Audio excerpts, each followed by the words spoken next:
I started off with the lecture recordings with very low technology indeed. I bought a webcam for less than $100, plugged it into my computer, put the blinds down, put a piece of paper on the door saying do not disturb, and recorded 5 to 10 minute previews of the lectures themselves and recorded them direct to YouTube. It was seriously crappy production values, frankly, but students really loved them. Some students actually saw them as a substitute for the hour-and-a-half lecture themselves, which was a little alarming.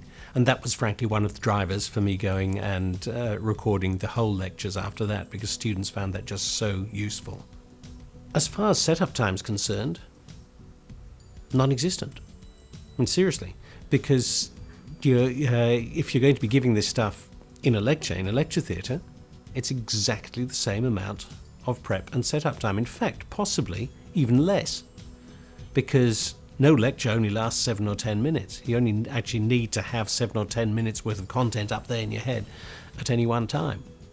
If someone was thinking of putting lectures online, I think the first piece of advice I would give them was not to be shy. An awful lot of my recordings, most of my recordings now, I never look at.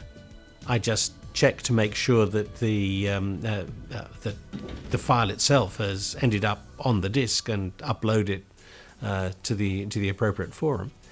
But I don't ever now review what it is that I've said in the same way that I never used to do when I was giving a lecture in a lecture theatre. I mean, I know what it is I'm saying, and provided I don't actually make a mistake, but I don't ever carefully review because I'm not a Hollywood star. My advice to people thinking of moving into this is not to get too fussed about the production quality. Seriously, what people are looking for is the quality of the educational content, the intellectual content. They're there for the ideas and the way in which you communicate them. There's quite a lot of good advice that you're given when you're recording. Cut things into chunks of 7 or 10 minutes long, no more, which is more polite to the listener, and frankly a very good discipline for the academic too. I think in common with most academics, I do tend to talk rather a lot, so it's very easy for me to exceed the 9 or 10 minutes. I bring along an iPad with a great big timer on and put that at the back of the studio. One very important and really useful thing you can do is think about reusing videos. I'm certainly planning to do that. It's going to save me a lot of time in future years because there's very little I'm going to have to re-record. So don't talk about things that are current right now, like something that's happening in the newspapers, in the news, today, this week, this month, because then you're forced to re-record it for next time round. Use it, I guess that it's more sort of textbooky in more general terms, so that you're not forced to re-record. You can then spend your time thinking about other things, be that how you're going to improve the unit in future, or indeed getting on with other things like research.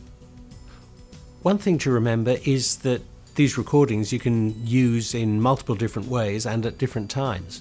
So don't make the mistake that I did of introducing each recording by saying, well, welcome to clip 4 of week 7, because that then restricts you in future to always using that as clip 4 of week 7 and nothing else. You can't shift it around. I have done some recordings, joint recordings with colleagues from other campuses, and those have been very good and very helpful. But again, I've rather foolishly tagged them by week and clip, so we can't shift them around all that much. Remember, you want to be as flexible as possible, having recorded these things. You want to be able to use them where and when you can.